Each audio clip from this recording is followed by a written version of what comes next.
या देवी सर्वभूतेषु मा स्कंदमाता रूपेण संस्थिता। नमस्तस्यै नमस्तस्यै नमस्तस्यै नमो नमः।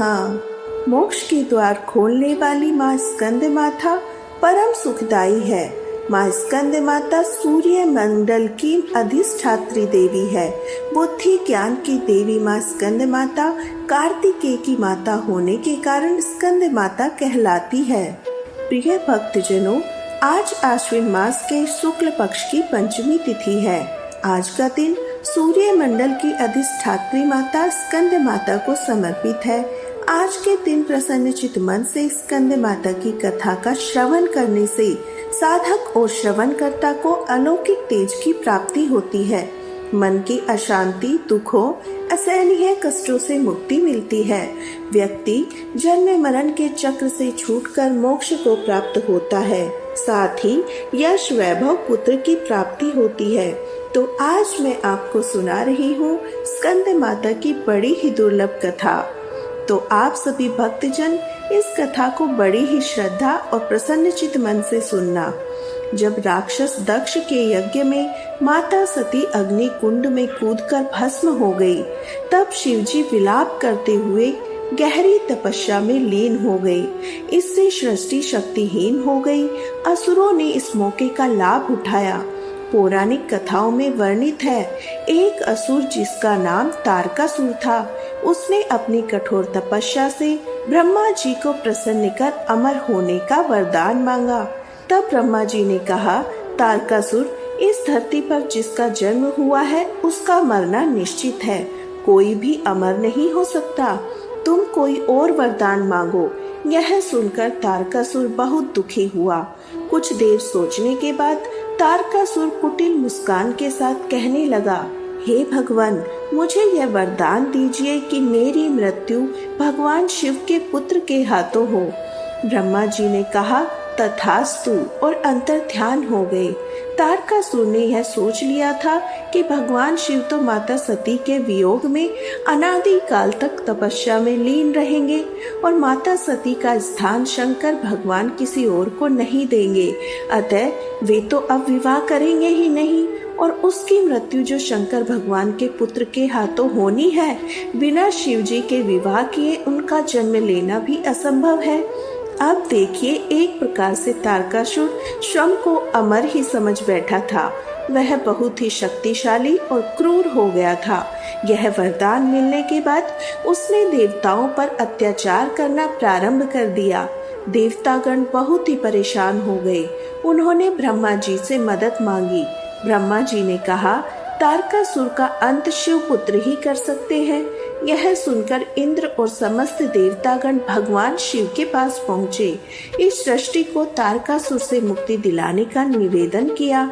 शिवजी ने सभी देवताओं को इस समस्या से मुक्ति दिलाने का वचन दिया। तब भगवान शिवजी पार्वती जी के अपने प्रति अनुराग की परीक्षा लेते हैं। माता पार्वती की तपस्या से प्रसन्न होकर उनसे विवाह करते हैं। विवाह के बाद शिव पार्वती के पुत्र स्कंद, जिन्हें हम कार्तिकेय भी कहते हैं, उनका जन्म हुआ। कार्तिकेय बाल अवस्था से ही बहुत वीर और शक्तिशाली थे, किंतु माता पार्वती ने स्कंद माता का रूप धारण किया।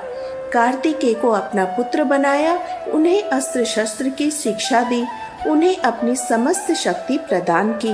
अब देखिए, उन्होंने दुष्ट असुरों का संहार करना शुरू कर दिया। अंततः वह समय भी आ गया जिसकी परीक्षा सभी देवता गणों को थी। उन्होंने तारकासुर से युद्ध किया। एक भयंकर युद्ध हुआ जिसमें कार्तिकेय ने तारकासुर का वध कर दिया। देवताओं ने भगवान कार्तिकेय की वीरता की प्रशंसा की, उन्हें देवताओं का सेनापति बनाया।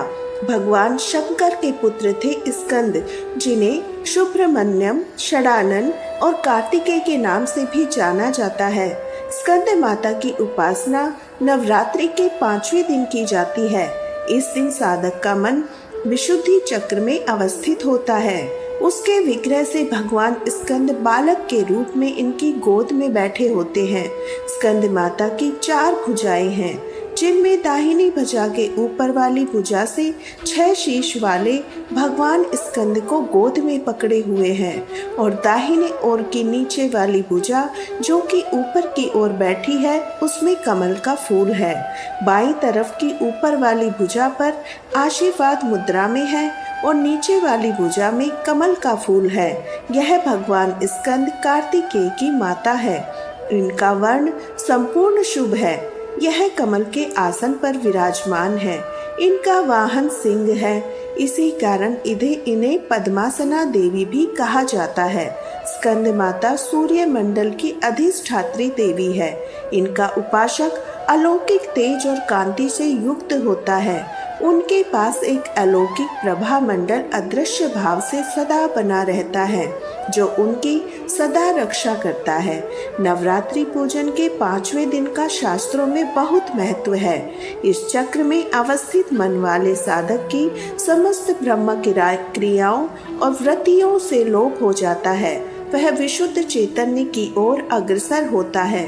उनका मन समस्त लौकिक सांसारिक माया बंधनों से विमुक्त होकर पद्मासना माता स्कंद माता के स्वरूप में विलीन होता है। इस समय साधक को पूर्ण सावधानी के साथ उपासना की ओर अग्रसर होना चाहिए। उसे अपना सारा ध्यान स्कंद माता के रूप में एकाग्रचित रखते हुए पूजा विधान आदि करना चाहिए। स्कंद माता की उपासना से भक्त की सभी इच्छाएं पूर्ण होती है और वह मृत्यु लोक में परम शांति और सुख का अनुभव महसूस करता है। उनके लिए मोक्ष का द्वार स्वयं ही सुलभ हो जाता है। इनकी उपासना से बाल स्वरूप स्कंद भगवान की उपासना भी स्वतः ही हो जाती है। यह विशेषता केवल इन्हीं को प्राप्त है। स्कंद माता की उपासना करने से मन पवित्र होता है, मोक्ष का मार्ग सुलभ होता है। भवसागर के दुखों से मुक्ति पाने के लिए इनकी उपासना से अच्छा उपाय कोई दूसरा नहीं। स्कंद माता की उपासना से भक्त को मन की शांति सुख का अनुभव होता है। वे अपने सभी दुखों और कष्टों से मुक्त हो जाते हैं। इनकी उपासना से भक्त को मोक्ष प्राप्त होता है। जन्म मरण के चक्र से मुक्ति मिल जाती है। स्कंद माता की उपासना से भक्त की सभी मनोकामनाएं पूर्ण होती है। वे धन संपत्ति यश वैभव प्राप्त करते हैं। नवरात्रि के 5वें दिन स्कंद माता की कथा सुनने और पढ़ने से स्कंद माता की उपासना से भक्तों की सभी मनोकामनाएं पूर्ण होती है। आइए हम स्कंद माता के प्रार्थना मंत्र का श्रवण करते हैं। सिंहासन नित्यं पदम आश्रित कत्व्या शुभदास्तु सदा देवी स्कंद माता यशस्विनी। ओम देवी स्कंद माताए नमो नमः। ओम देवी स्कंद माताए नमो नमः। एक बार प्रेम से बोलिए स्कंद माता की जय हो। जय हो माँ भवानी की। आप अपने सभी भक्तों का दुख दूर करो। जय माता दी।